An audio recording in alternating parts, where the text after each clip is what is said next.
Today we're making the easiest coffee stout you will ever make. That's my story, and I'm sticking to it. Now, we've done beer on this channel before in various different methodologies, and today we're kind of mixing it all up into one easy recipe for you. Very, very simple recipe. So what we have here is 2 pounds of this stuff, which is Bryce CBW Traditional Dark Dry Malt Extract. If you're offended by extracts, turn away now because this is an extract video. Why are we doing an extract video instead of a full-on, full whole grain? You know why? A lot of our viewers ask for beer, but a lot of our viewers are also mead and winemakers who don't want to go through all the trouble that is involved in all grain. So we compromise and we go with extracts. Dry malt extract is great because you don't have to worry about it spoiling on the shelf. We have 2 pounds of this stuff. It's just not going to work well that way, is it? And I'm putting it into a pot. No, the pot was not sanitized. Don't worry. It'll be sterile. This stuff, you don't want to breathe it, but it does get cloudy. I'm being careful too. That's the thing. Gonna have dust everywhere. Probably all over the camera lens now. Okay. So yeah, first step, we want to get this all into the pot. By the way, if you don't know where to get this, you can get it at your local homebrew shop, or we got it from Amazon. So we'll have links to all that in the description. We have exactly 1 gallon of water. Not that it matters because this is going to go on the boil soon. So it's going to be less than 1 gallon, but we want to make sure this gets dissolved. Now you might be wondering, why did I use 2 pounds? Because that makes for a higher gravity beer. That's right, it does. This should be something like between 10 and 13% ABV when we're done. That's right. I said stout, didn't I? Okay, I'm hoping this doesn't just make a cloud. Now, as Brian's pouring in our water, I want to talk a little bit more about our water. We have recently switched ways of making our water better. This is tap water that has been filtered by our new fancy filtration system. The Berkey. Yes. So it is a little pricey on the entry point, but once you get there, it's like literally years before you have to Maintenance-free, buy anything else. no electricity. They're super easy.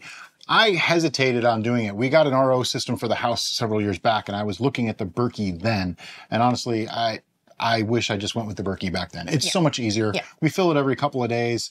We got the 6-gallon version, the biggest one they make, and it just works. We use it for all of our brewing. I cook with it. We drink it all the time. It's awesome. But I do need something to stir this with.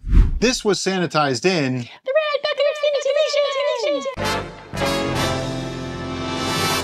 But it's not super critical because, like I said, this is going to get boiled. But the first thing I want to do is mix this up. This is not going to mix easily. There's a lot of stuff here. It's going to be a very thick, sugary mess. Yeah, but like it's important. Made of It's cake. Caked. Oh yeah. You can tell by the look on my face that this is not looking appetizing to me. It looks kind of like making mud pies. It just isn't attractive. But it does actually smell really nice. It's like a really loose cake batter. Yep. You want to make sure that you break it up and nothing's stuck to the bottom, because when we go to boil this, that'll burn. So we want to make sure that it's well mixed. This could take a few minutes. What's your word? Homogeneous. I also know that this doesn't mix in real well until it gets warm. So I'm just going to put this on the stove. We're going to bring it up to a boil. Then I'll tell you what we're going to do next. Okay, so we're just about at a boil here. And what I want to do is start adding our hops additions. I'm going to be using 0.2 ounces, which is about 6 grams of Willamette, I'll put the name on the screen, hops. People always tell me no matter what, I'm saying it wrong. So there you go. And I want to mix that in. Once it actually comes to a boil, I'm going to turn it down just a little bit so that it doesn't boil over, because this is kind of foamy. Okay, so we are doing roughly a ½ an hour boil, and this is for the aroma. I'm just going to add another 0.2 ounces or 6 grams of the hops that I'm not going to say the name of. And then I'm going to shut off the heat. This whole pot is going to go into a sink full of water to cool off. Okay, so our beer is cooled down to under 100 degrees Fahrenheit. So that means it's safe for the yeast to go in. But before that happens, we did say this is going to be a coffee stout, right? Now for coffee, I'm cheating. I'm using instant. Cafe Bustelo Instant Espresso. Before anybody gives me a hard time, this is pretty good stuff. As instant coffee goes, it's actually pretty good. And I'm going to be using 1/4 cup. 1/4 cup is 4 tablespoons, which normally you do like a tablespoon for like an 8-ounce cup. So this is about 1/4 strength espresso going into a full gallon of this whole stout. So it should add a nice flavor without overpowering. That's the key. So I want to put that into the fermenter first. See if I can pour it without spilling it all over the place. Now you might be asking, why am I using an instant instead of, you know, actually brewing a coffee? Well, because he wants to make it difficult for himself. Laziness and simplicity. You know what? Take the cheesecloth off the funnel, put the funnel in there, and we just do this. We're going to be dumping stuff into the funnel anyway. That's true. Doesn't really matter. All right, so the funnel, the fermenter, this piece of cheesecloth have all been sanitized. Yep. So don't worry about it. However, I got to dump this now. This is why, another reason why you wait for it to cool, so that you don't burn your partner. Yeah. I'm probably going to stand up to do this, so just bear with me. Okay, time for an executive decision. That cheesecloth is going to make this take about 1.5 hours to dump all this through here. Question. Yes. Do you want me to get the big strainer, put it on this, pour that into this, and then get this into here? Or just use the smaller strainer right on the funnel. I'll be right back. This is going to go in there, but it needs to be sanitized first. Do it. There's a reason why we did it the other way. It's because we wanted to show you the mistakes that can be made when you're trying to do this. In reality, that's not the truth at all. But, you know, hey, it sounds good, right? You're still probably going to want to stand up. Yeah, I still have to stand up. It didn't really catch much of anything. But if you could take that up for just a moment, and if I could get a bung, because I'm gonna add some other stuff and shake this up. All right. Do you want this in here or? Sure. Doesn't really matter. All right. I have the thumb saver bung somewhere. There you go. Okay. We call it the thumb saver bung because there's no hole in it. But first, this one is not the thumb saver bung. Yeah. The thumbs. Yeah, I said it right. What I want to do first, though, is get our nutrient in there. So if you could grab that funnel again, sans strainer. See, the strainer did get a little bit. A little bit. I think all the hops is really at the bottom. I'm just going to pour this in. This is 5 grams of fermented O and a little bit of water, just to give it a little extra. Do I really need to? No, I usually don't in beer, but this one is a higher gravity beer, so I want to make sure. Coffee also tends to be really, really good for yeast. Is there anything else we need? Nope, no, I just need to shake it up. Aeration is important in the very beginning of fermentation, so I only fill this about halfway so I can A, mix up the coffee, B, get the nutrients in there really good, and C, get some oxygen in it.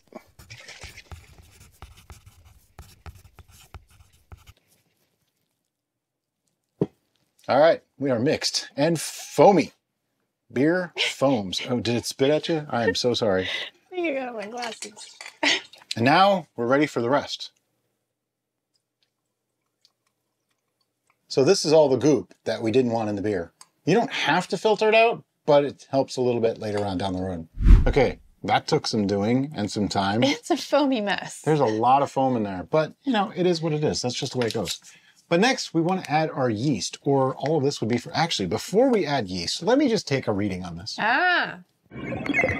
Sorry to interrupt the video, but I wanted to tell you about the City Steading VIP Club. It's a super friendly bunch of brewers who get together and constantly help each other and share information. A large part of it is our private Facebook group where you can ask questions and get help.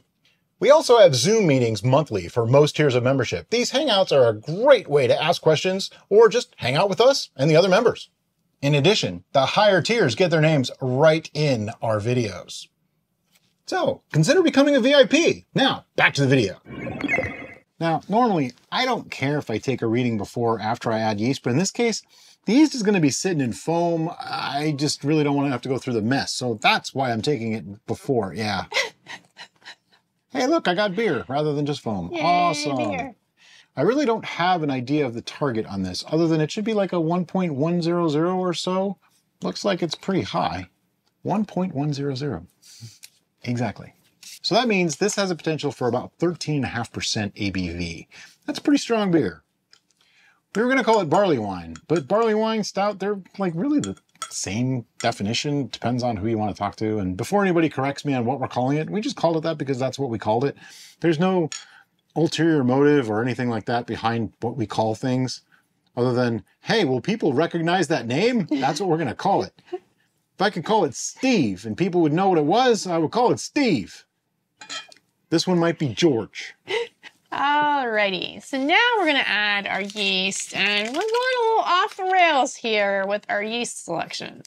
Today, we're going to be using Lalvin EC 1118. This is a champagne yeast. It's an 18% champagne yeast, as a matter of fact, because I don't know if this is gonna be too much, I mean, it's too much gravity for our usual safe LSO4. Yeah.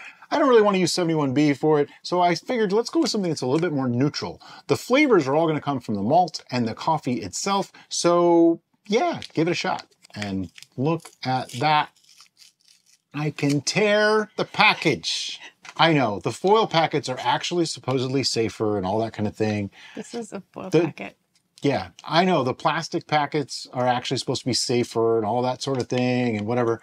I've never really had a problem with the paper foil style packets, so I don't really see that as a huge advantage. But I do see it as a disadvantage to have to use a tool to open it up. All right, just get it in there. Yeah, yeah.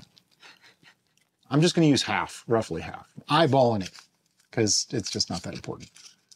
And I'll save the rest of this packet for like something that stalls or we need more yeast in something. Insurance yeast.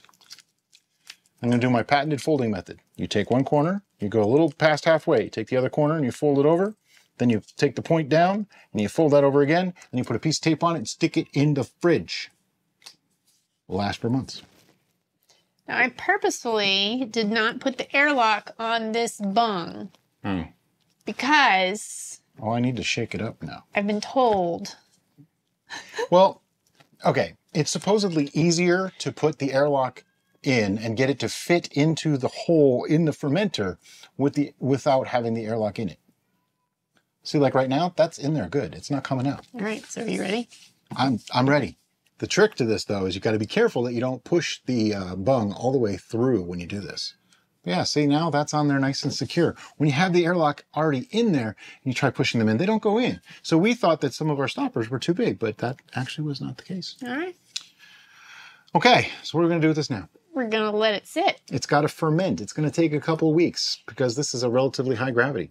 However, because of all that foam, I'm going to put this on a cooking sheet with edges, so that way, in case all that foam goes out and creates a lava flow because of the active yeast, the tray will collect the mess rather than my kitchen. Yeah, we don't want it all over the floor and the ceiling and the walls and the cats. We'd rather it just be on the tray. So... See when this slows down fermentation, and we'll be back for its first reading.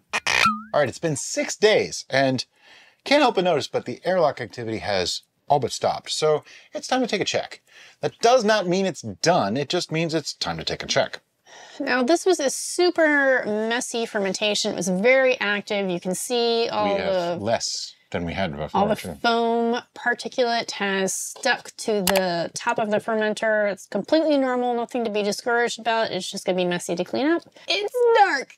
It's super dark. It's supposed to be dark. I know, but it's awesome. I love it. Now this was a relatively high gravity beer, which is why I'm surprised after just 6 days we're already doing our first check. I expected this to take a couple of weeks. We did use our new method for Fermento though, didn't we? We used, of course, I don't have a note on Fermento, but I'm pretty sure we put some in here. I don't think it's actually done. Nope, 1.040. That's a little surprising.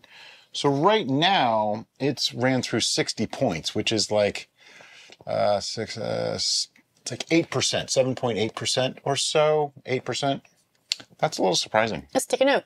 What are we going to do about that? Well, it's still early yet, so I'm not that overly concerned. I do want to give this a good shake. I want to give it a little bit of, not aeration so much, but I want to get everything moving again and degassed, because I think that might make a big difference here. To do that, we're not going to put the airlock on yet. I'm just going to give this a good swirl, really, with no airlock on it. It smells wonderful, though.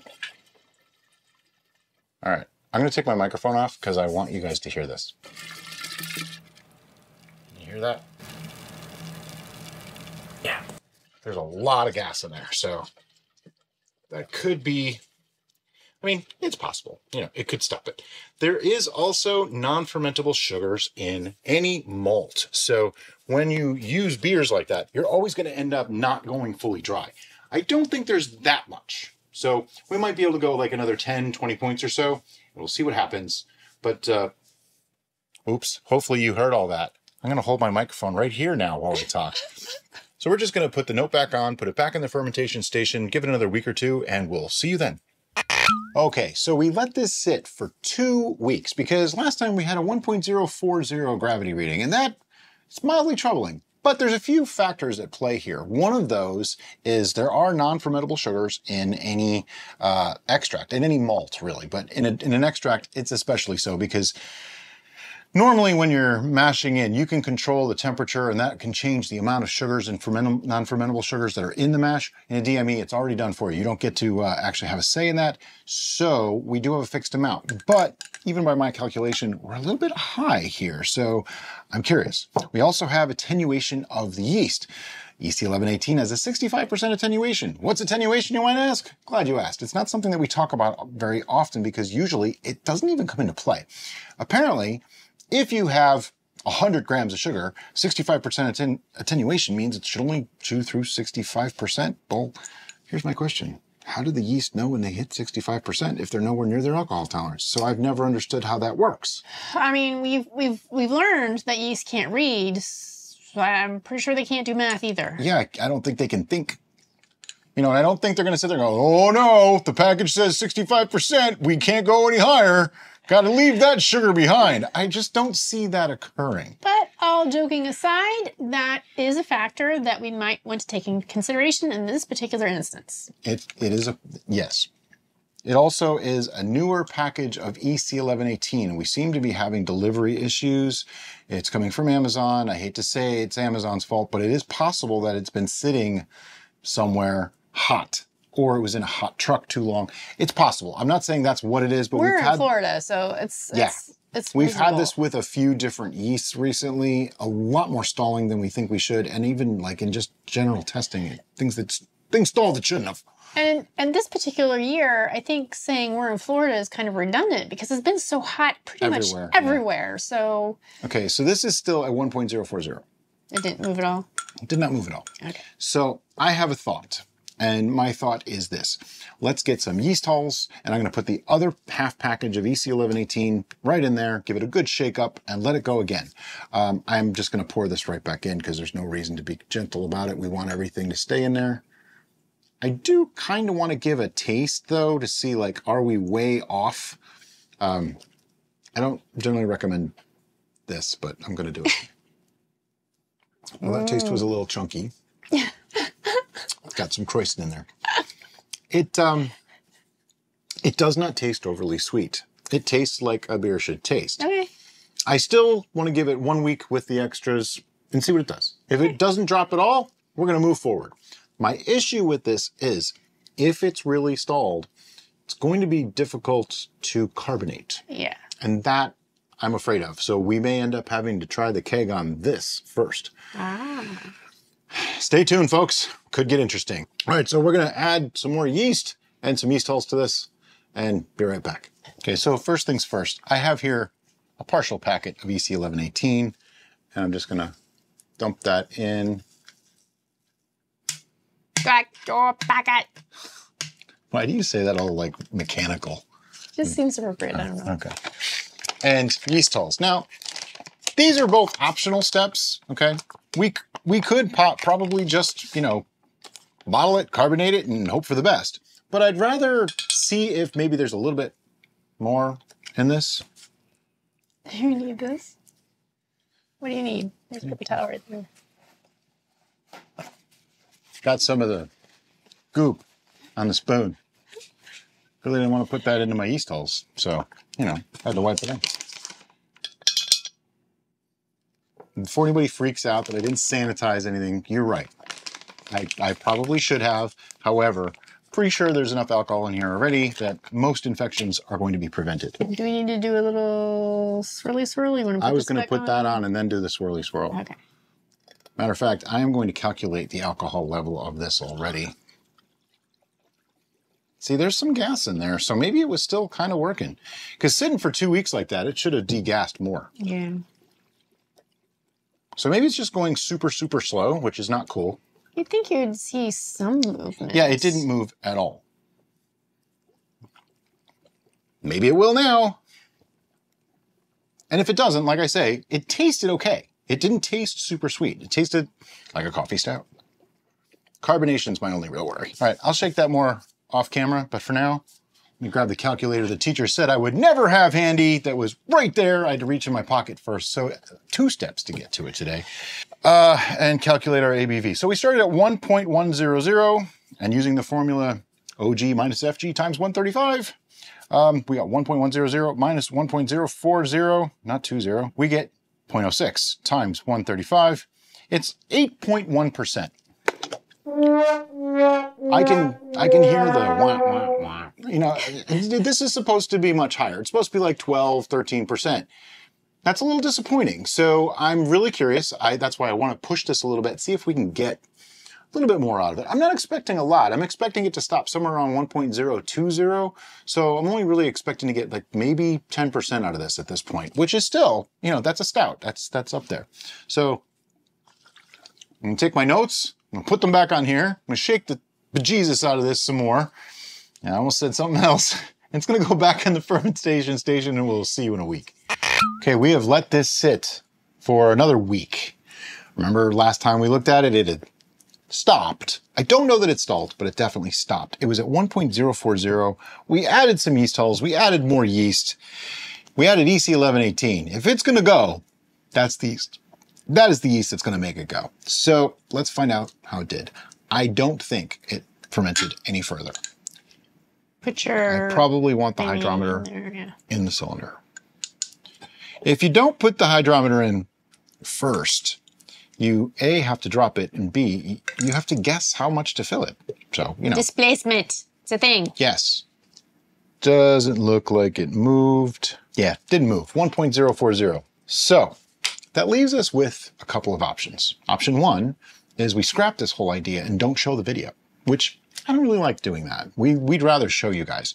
Option 2 is, I remember I tasted this last time and it tasted the way I would expect this beer to taste, which means we may have just accumulated so much of the non-fermentable sugars and then the attenuation of the yeast, which means how much of the sugars it'll actually eat through. And it's just compounded itself because this stuff's only meant to use like 1 pound at a time. We did a lot more. So that's my theory. I could be a little bit off on that, but that is my theory, and that's the story I'm going to go with. So if the flavor's right, then go team. It doesn't really matter what a gravity reading is. But because it's not fermenting anymore, even with the additions, we do have concerns about carbonation. And as this is beer, we want it to be carbonated, right? But we'll cross that bridge when we come to it. Right now, we're just going to rack this. And I think a wide mouth fermenter is probably appropriate. Okay. Okay, so we're just gonna rack this. Very, very simple. First, I wanna take my sample and pour it directly into our fermenter. We are using a wide mouth fermenter, not because of the wide mouth, but because it's a little bit smaller, so we don't have too much headspace. This is only going to sit for a week before we move on, because A, I'm not assuming that any of the yeast in here is going to still be alive. It's been a little bit too long, and this was a longer fermentation. And B, I don't really expect it to clear much. I just want anything that got rustled up by the actual racking process to settle down. Settle down.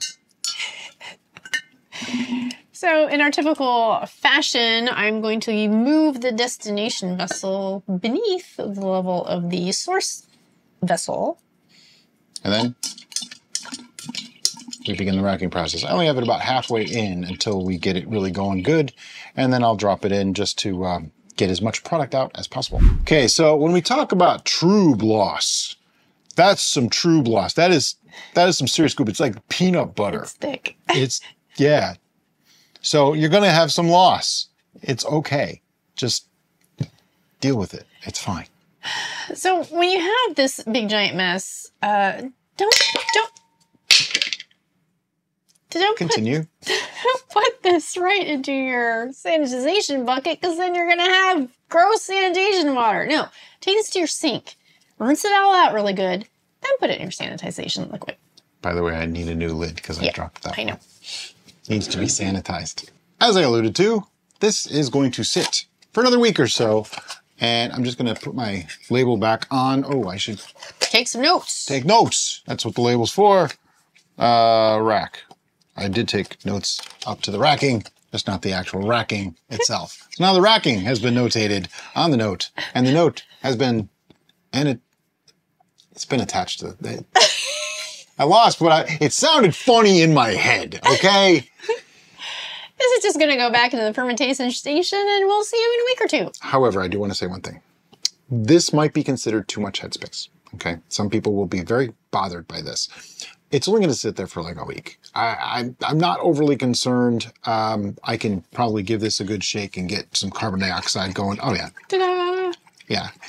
The trick to that is it's not a guarantee, but carbon dioxide is heavier than oxygen. So in theory, it should push the oxygen out, but this would have degassed all on its own. Okay. It's going to sit there constantly pushing CO2 out because it just doesn't want to stay in suspension. So is it too much headspace? Yes. Is it a problem? Probably not in this exact instance, but it's a risk that I'm willing to take because I didn't have sanitized marbles handy and I didn't have a fermenter that was exactly the right size. So sometimes you just have to make a judgment call and do the best you can. Just know you could possibly oxidize by leaving this much headspace, but probably not. Okay, so it's been like another week and this is now cleared out, it's settled out. But there is a concern, and that is because it stopped at 1.040, which I'm starting to really think that's non-fermentable sugars and things like that, that this may not carbonate through the natural carbonation process. So we're going a different route. We broke out the mini keg. We've had this thing for a long time and played with it a little bit, but never got it to work exactly the way I wanted to, but I found out that what I was doing was completely and utterly wrong. So instead, we're going to show you the right way today. So what we want to do first, though, is rack this. What? Can I be honest here? We're going to show this the right way, we hope. As we understand it. Not super experienced at using a keg, so just going to be honest with you. And we did this on purpose to kind of be a little bit silly about it, but also to show you all the stuff that can go wrong if you've never done this before. So I believe this to be pretty clean. I'm taking the cap off and hoping for the best. It is super dark, so there is no way that we can tell what the heck is going on in there. And this is a 1 gallon keg. We'll have links to it in the description below. It's a really nice quality system. Comes with all of the hardware to use it and everything. So it's a complete system. It's like $100, $120, something like that. Pretty reasonable. And if it works, if you watch this video to the end and we actually get carbonated beer, it might be worth it. So we're just going to rack it right into that keg first, okay? Because this has been racked once already. So we want to get it out of here and into the keg. Now, the obvious advantage to using the keg is you don't have to use priming sugar. You don't have to worry about did it carbonate or anything like that. The disadvantages are you pretty much have to keep it under pressure. I'll get to that in a little while. And chilling it is going to be a little bit more complicated. Like for us, probably not possible. I don't know if we're going to be able to do it or not. If you can't get it cold, like in a fridge or something, you can always take a tub, fill that with ice, and drop the keg right in there. It will chill it. It'll just take longer. All right, beer's been racked. It's now in the keg. You can't see it, but trust me, it's really there.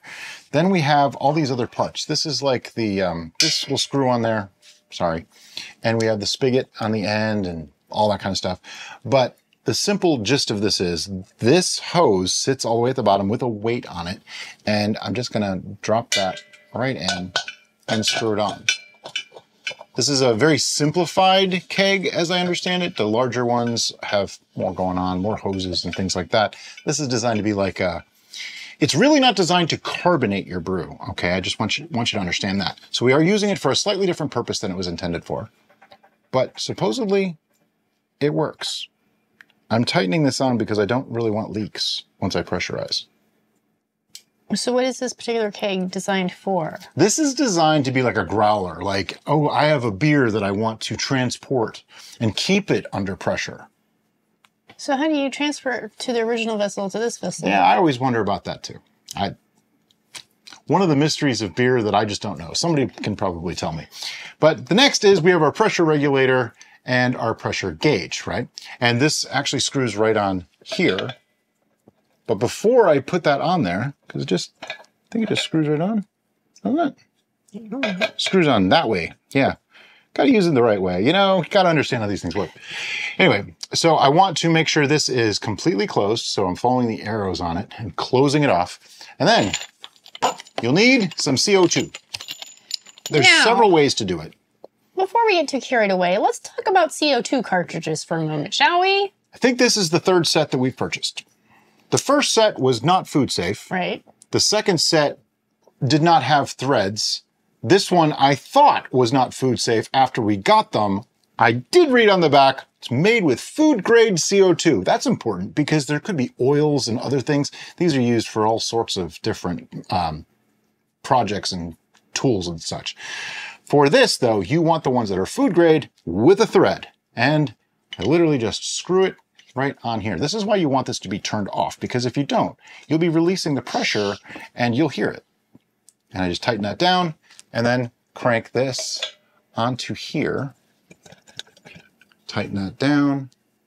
And once that's tightened on, now I want to totally open up the pressure gauge. Hopefully you could hear that. You want to raise it as high as you can. Now here's what's going to happen. Over the next couple of days, I'm going to have to keep an eye on this and keep putting a new container on, a new tank on as it goes down, because it's made to, like if you put it to 5 to 8 PSI or so, it'll keep the carbonation in a brew, but we're trying to add carbonation to a brew. What we're doing is forcing that CO2 into the liquid, right? So for that, right now it's at like 22 PSI. It's just touching the red line on our gauge, okay? I believe these things can hold much more than that because I've seen people use them for this before. So we're right at the limit of what this tank is meant to do very safely, not a problem.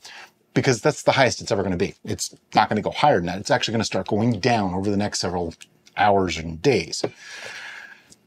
If I sound a little bit flustered, it's because I've yet to have this work properly. We tried it with water and I couldn't make carbonated water, but I've heard that that doesn't actually work.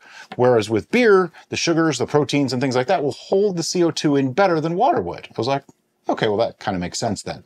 Now, something that helps is to shake this up. Just be careful because you do have a weight in there. Shake it up. As you shake it, you get some of the air forced in, just like when we, shake the bejesus out. We're actually shaking oxygen in. Also, getting it cold helps because it condenses everything and it keeps the CO2 in the liquid. Kind of like when you have a carbonated beverage and just before you open it, you chill it so that the CO2 doesn't just, explode everywhere. So that's the gist on this. How will we know if this works? Well, I'm going to keep an eye on that gauge and I'm going to keep changing out those tanks as I need to. I'm expecting just a few days, but we'll be back probably in like 5 days or so to show you and give you an example of how this works. So sorry, it's not the most exciting kegging video, but it's actually quite simple. There's just not really a lot to do. That was it. And we move forward. See you in about 2 seconds. Okay, here we have our keg that has been chilled. We put it in the fridge yesterday or the day before, something like that, so it's been sitting. The pressure, coincidentally, you didn't see any updates because I didn't have to change out the canister. It's sitting at like 18 PSI right now. And it did some interesting things. It actually would go up and down as the in temperature pressure. Fluctuated, probably. Yeah. We did not keep it cold the whole time, but I did give it a shake a couple times a day because that's something that I've heard to do. My worry right now is that this is far too much pressure to actually pull anything but foam out of this if it carbonated. So I am going to pull the pressure release a little bit here. So you're going to hear some noise. Wow, that happens really fast. Going down to like 8 PSI. I actually am, all right, I'm going to shut off the gas for the moment because I just want to pull two glasses out, All right, we're down to like 8 PSI. It smells like beer in here right now. Now comes the moment of truth. I'm a little worried that it's just going to splash all over me. we have fear. And Derek is going to lean behind me so that the camera doesn't focus on her.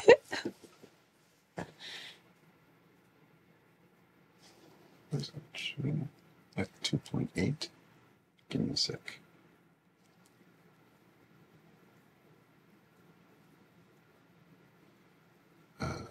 Yeah, that's good. Okay. Handle's on, everything's set. I have the canister turned off. Here we go.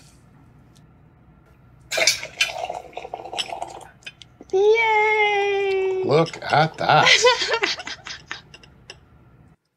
That is a beautifully carbonated It's a thing of beauty. glass of beer. It does leak a little after you stop, but I'm so happy. we just finished filming another video that was supposed to carbonate and didn't carbonate at all. I need to wipe this up. All right. So what happened is the pressure is down to like nothing. It's down to like 4 or 5 now, which is fine.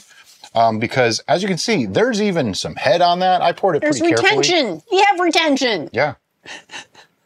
So that's definitely carbonated. So in theory, this works. I'm pretty impressed. Okay, so Brian doesn't want to tell you this, but I'm going to tell you this because I love you. Mwah. We did not know a damn thing about what we were doing doing this. Not a clue. We attempted to carbonate water, which is apparently not a thing that you can do in the system. Work. So I assumed it didn't work. That was our test. And so we yelled at the canisters. We got 1,000 different canisters. We kept getting the wrong canisters, finding out that we actually had the right canister initially. And then we just said, you know what? Brian said, we're just going to do it on film. And I'm like, do you really want to just do that on... And he said, yes. And I said, okay. That's what we did. And that's what this is. So she got a little more foam than I do. Mine's already breaking up, but hers is still holding. If we can do this... You can do this. It's you so can simple. totally do this. I'm impressed it only took 1 canister. Yeah. Because I've been told it takes 2 to 3. No problem. And this sat from Thursday to today's Tuesday. So it was 5 days. This has been sitting and it sat on the table for like 4 days so I could shake it every time I walk by. And then we put it in our mini fridge. I'm impressed. There is still carbonation all over this thing. I think the reason why my head retention is so much better than Brian's is because I'm moving it. I haven't been messing with it. So. Anyway, on to taste this. It is heady. I'm smelling it first. It is heady and rich and coffee, stout, malty goodness. Brian's going to be a happy boy. Oh, I'm a happy boy just smelling it. You kidding me? Wow. It's got a little bit of the bitterness that you would expect from like a really heavy malty coffee flavor. Yeah. The coffee does not come through as like coffee. It comes through more like a chocolatey. It's like a delayed, like the longer I'm sitting here, I'm getting more of the coffee notes coming in. It's kind of a delayed response. The carbonation is not uber strong. No. It's just right. Just right. It's the Goldilocks. There's enough carbonation here to keep a little tingle and carry it through. Oh my God, the flavors on this. This is amazing. Mm-hmm. This came from powders in a bag, guys. Powders in a bag. Also, it is... I never did ABV, so let's do the ABV. Using the calculator, so I would never have. 1.100 start, minus 1.040 finish. That's 0.6 times 1.5 gives us, it's about 8%. So it's not quite a stout, I'll be honest, but it's close. I mean, 8%. What is the technical range for stouts? I don't know offhand, but I believe people like it to, well, a stout, yeah, it's probably a stout, but it's not a barley wine. We never called it a barley wine. We didn't call it a barley wine, we called it a stout. We're right, this is a stout, we're good. Okay, so this is 8%. And because we did not use natural carbonation, there's no extra. Right. 8%. This will get you crocked. I'll just tell you right now, and it tastes incredibly good. So every time Brian does that joke about the calculator my teachers never thought I'd have, I kind of cringe inside because I used to be a teacher. I actually taught elementary school. And that's part of why I do that joke. And so kind of a little part of me cries and whimpers. But recently, there's a school on our route to our gym. Oh, yeah. And we drove past it, and on their billboard, there in front of the school, they said, all scholars should arrive with their laptops fully charged. Yep. So not only calculators, laptops. And I'm like, what? This is an elementary school. All right. So I am no longer concerned for my fellow educators out there. with Brian's calculator joke. I'm almost at a loss for words. This is so rich. I mean, this is a meal kind of beer. Like, this is like what they say Guinness is a meal. And this is that. Yeah. Yeah. Totally. Like, I'm even getting kind of the oat sensation that you get. Yeah. It's kind of with the Guinnesses and the other really... It has a little different flavor profile to a Guinness. Yeah. It's not quite as... It's not a Guinness clone by any means. No. It's definitely a stout, and the coffee is not like uber prominent, but you know it's there. It's adding kind of that, you know how coffee can kind of be chocolatey? Yep. It's definitely adding that. Yep. I'm so impressed. Yeah, this is... I really thought the 1040 finish was going to be overly sweet. I think it's non-fermentable sugars. I've done a little bit of research, and with dry malt extract, you don't have the ability to alter the amount of non-fermentables. Like if you do a full mash in with all grain, you can actually alter the amount of non-fermentables.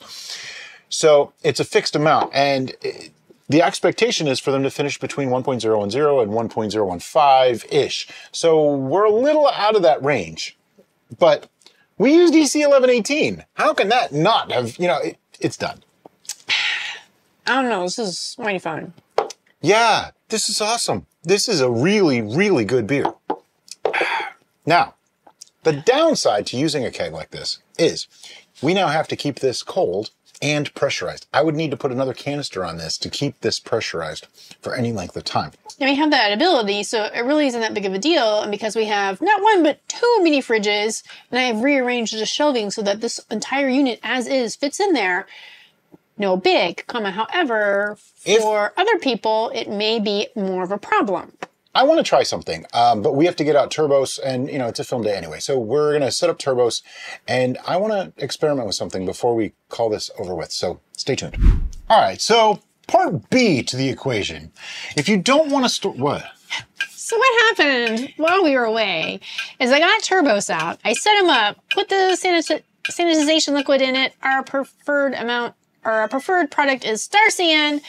I made sure that I had the right amount. I got all the equipment that we needed. I put it in there for the proper solution time. I think it's 2 minutes that you want to soak your Star San, your elements in Star San. And I still have head on my beer. Yeah, it's been like 15 or 20 minutes. So yeah. Anyway, part B is if you only have one of these, like us, although that's going to change very soon. I got approval to buy more during the break. Anyway, if you only have one of these, that means you want to keep using it. I like to bottle things and keep them on the shelf, and that way I can pull one out when I want it, that kind of thing. Much simpler. So we came up with a solution. I got some silicone tubing, and I got this fitting that I can put the link. This is all from Amazon. Every one of these pieces came from Amazon. And we do this on purpose, so that way we can share that information with you. So if these are products that are difficult for you to find, links in the description below, click done. Now this has little like grommets in there, little O-rings. So it fits right up in this hose perfectly. Makes an airtight seal. The reason why I was leaning in there weird is because this is where my microphone is, and I was trying to get the sound, the ASMR. Yes. Of plugging the piece in. But before we do that, okay, so there's the silicone tubing, and that's going to help with filling a bottle. Before we do that, though, we have a little issue of 4 PSI in here. Ideally, you want 5 to 8, is my understanding, for actual dispersion. I kind of want a little more than that because I'm going to lose a little bit putting it into the bottle. So what I'm going to do is shut off. Oops, that's turning it on. Oh wait, when I turn it on, I still had pressure left in that thing. I thought it was done. So that just goes to show you how little we actually know about what we're doing. I had it all wrong. And I'm not doing that to make fun of us. I'm doing that to illustrate to you how easy this actually is. I just need to point something out. I was told 2 to 3 of these canisters. I mean, I have a new one ready to go. 2 to 3 of these canisters to carbonate 1 gallon and then be able to dispense it. This thing went up over 20 PSI. I'm afraid to do this now. So I'm gonna close it again. Release some of that pressure. You can hear that, right? Do I have it? Oh, I had it wide open. Drop it down to like 10, right? And then I'm just gonna open it slightly. Just a little. I don't want to hear gas go in so much, but this way it'll kind of make up for it as I'm dispensing, right?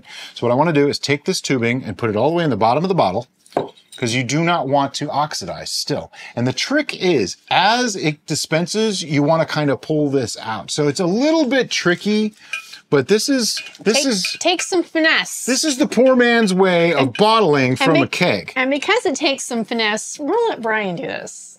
Oh, thanks. I am not the finesse person here. You just want to do a little bit at a time.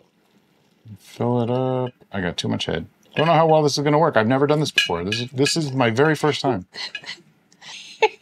I don't know how effective this is. I know there's like guns and stuff to do it. All right, so that's where we're at. I got half a bottle, and I don't think that worked. I'm sure with some practice, I could probably do that better. I just wanted to see how practical it actually was. And like she said earlier, we've never done that. I literally never used it before. Time live on camera and for you to laugh and point. You might be thinking, why would you do this for the first time on camera? You know why? Because I have found that at least 75% of our brewers have never done the things that we're doing on camera at all. And they feel silly asking questions. They feel foolish for not knowing. And you know what? How can you know until you do it? Every single person, including us, including anybody that you see anywhere who talks about things way over your head, all started from ground zero. Everybody starts with no knowledge. Everyone. And you build that knowledge up over time. That's just the way it is. I'm just going slow. Okay. I'm not giving up on this. All right. I mean, you can just let the foam go out, I guess. And then you know, that kind of thing, if you really want to, I guess you can do that. Keeping this cold might be helpful because the brew comes out nice and cold. I would like to see this get into the neck of the bottle. So I guess I could just keep playing with it if I wanted to, you know, and get it up there. It's a little finicky, but it is one way to do it. I don't know how really realistic this is. But short of buying the gun thing that keeps the gas separate and all that kind of thing, this is probably the best viable way to do it. It's kind of like when you fill a growler and you go to a beer place. They're not really giving you any CO2 with that. They're just filling a growler and you hope that the CO2 stays in there. Same concept, okay? That's all this really is. It's a very simple, poor man's way of doing it. Yeah, I'm thinking maybe it's better to just keep it in the keg and keep the keg cold and carbonated for a while. But you probably know, as well as I probably know, how many times Brian has mentioned the gun. And then more than likely, that is going to be added to the list of, please may I have this item. Okay, you're saying that, but just this morning she approved a new camera. I did! Because I'm a sucker. A fairly expensive camera, and that's all because you guys, you know, help us out, the support and the watching the videos and all that kind of thing helps a lot. It's going to let us produce a little bit better quality of a video than we are already doing. Yes. It's not going to change things drastically. It's just certain parts of our videos are going to be of higher quality than they are now. That's all. It's just a step up. Sure. And part of the reason of why I approved of this purchase is, I love my toys. Is because of comments from you. Yes, I know it's going to make Brian ultimately happy, and that's the bigger proportion, sure. But you made comments, you responded. You're just making a mess on purpose now, aren't you? Nope. And I'm trying to get it up into the neck. And we listened to you, and so we wanted to be able to give you what you requested, and that is one of the reasons why I approved of this when I asked purchase. about the B-roll thing, a lot of people said they like just seeing us. So I went with that, and I don't want to spill the beans. I don't want to give it all away. Stuff is coming. But it works along those lines, and it's helpful. You won't see a huge difference in the editing, but the quality will be better for everything. All right, I think you're good enough. You're like on the edge that's here. Probably, well, the hose is in there too. Yeah, but you got... I know, we're going to need a new towel. I get it. Okay. I have one bottle of beer bottle. It only took 10 minutes. All right, so now that we've gone through all this insanity, let's number this, shall we? Oh, that's right. We have to put a number on this beer. You know what? I need more beer for that. Well, you got some right here. All right, I'll have a look. I have to admit, this is kind of neat. It's fine. This is, it's the spigot I'm a little concerned with. Why does it leak from there, though? I don't know. I didn't make it. I just work here, lady. All right. And we know we're like nerding out about this. Meanwhile, yeah, somebody's going to say, oh, you guys are drunk. No, we're not. No, we're not. No, we're not. We're just being complete This is just actually nerds. really, really cool, and it worked, and I'm thrilled. This is gadget nerds. We're both gadget nerds. I said off camera, the shock for me is, yes, this is $120, and the canisters cost money. But once you have that, you have a guarantee of making carbonated beverages. Yeah. That is such a mind-blowing thing to me because we run into carbonation issues with natural carbonation all the time. And on top of that, there will be no sediment in that bottle. For a $120 investment, I want like 5 of these things. But this I'm not gonna have this 5 is though, 'cause I'm why camera. we have plenty of viewers that comment and say, oh yeah, I have a kegerator of this and a kegerator of that. And so that's this plus. So they have a dedicated... Yeah, and a lot of them are doing 5-gallon kegs too. Right. So like they take a mini fridge and they revamp it to be kegerator. a full kegerator. And I was always like, well, that's really cool, but is that practical? If you yes. have the CO2 tanks, like the big CO2 tanks and everything, yeah, it's totally practical. I'm just seeing this. Yeah, my Uncle Tony has a kegerator. This works. The system's great. It's very simple. If you can afford the $120 investment, I mean, it's stainless steel. It's high quality stuff. This is not this is not disposable. You will have this for years. Yeah. And the canisters really aren't that much. The fact that I only needed 1, and it's still got gas in it. Yeah. I mean, I can still push it up to over 15 PSI. So there's still plenty in there. It would probably dispense that entire canister before it goes. All right. It's just amazing. We gotta stop nerding out. We have to focus on our beer. I am not a nerd. I don't know what you're talking about. And what is its number? What is your number? Okay, we do 2 numbers.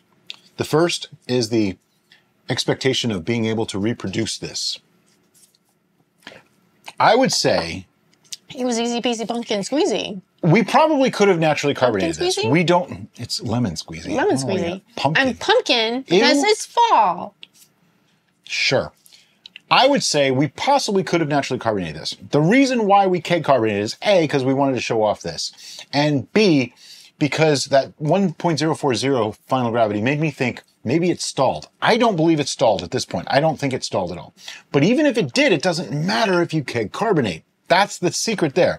So if you have a keg to carbonate this, repeatability on this, 10. Absolutely. 10. Without a doubt, this is the easiest beer that you could make, and it's one of my top 5 ever made. It's just that kind of right. And for the flavor complexity with the ease of construction, it's just like, dang. And you can augment this. You could throw in a little crystal malt and stuff like that if you really wanted to. You could go whatever direction you want to. You can do so much with it. Okay, so it's a 10 for repeatability. No questions asked. Okay, now on to enjoyment. If you were handed this and said, here, what do you think? Here's a nice rich stout for you to enjoy. Nope, they didn't even say that. They just said, here, drink this and give me a score. That's the perspective we're going with. But the gamut of beers is so vast. Let's be honest, okay? Yeah, it is. There's so much. Almost as much as mead. True. And wines and ciders. All right, fine. That's why we make them all. This is hard, but very simple at the same time. It is. I would agree with that verbiage. Okay, I have a score. I do as well. Okay, are you ready? I am ready. 1, 2, 3, 9. 9. Whoa! We keep doing this now! I swear we're not planning this ahead of time. We did not taste this ahead of time. We have no idea what the other one's going to say. People are going to think we're cheating. We're totally not cheating. I assumed I was going to be high that time. This is a very satisfying beverage. Oh, yeah. That's why I gave it a 9. It's a meal replacement. It's like... You will totally fill up... Okay, I'm having more. So we play D&D, because we're those kind of people. And currently, we're playing... I like the hose just for that. Just to not have to work that hard. Where we are trying to befriend dwarves. And my character, who temporarily took the... I have to take a picture of this. So my leadership position character is all about... Hey, Mo! That's her name, Mo. Mo. Her name's Mo. So in character, I'm always she's a girl. Hey, Mo! Okay, if you want to think about her stature, think about the female knight from Game of Thrones, who's just like a beast. That we can't think of her name Beast right of now. a woman. I can't think of her name She's right like now. 7 feet tall or something. Yeah. So that's Mo, except her hair is brown instead of blonde. And she has an exceedingly high wisdom for a fighter type. 16 wisdom. Sorry to get into all D&D on you, Anyway, but those of you that play none D&D of that understand. matters. What matters is that she's trying to befriend the dwarves, and she's all about breakfast beer. Yeah, she really is. It's kind of weird. Breakfast beer. My elven character is questioning this, but not. That's my point. This is breakfast beer. This is breakfast, lunch, and dinner beer. Are you kidding me? You drink enough of this. You don't need to eat. Doesn't put, what is it, meat on your ribs, or what is it that they say? Hair on your chest. No. There was something about ribs. I have no idea. Let us know in the comments below, because obviously I can't think of words right now. So, this comes up a lot. People are always asking, how come you don't make this kind of style of beer or that kind of style of beer? If you think about it, we don't make a style of anything.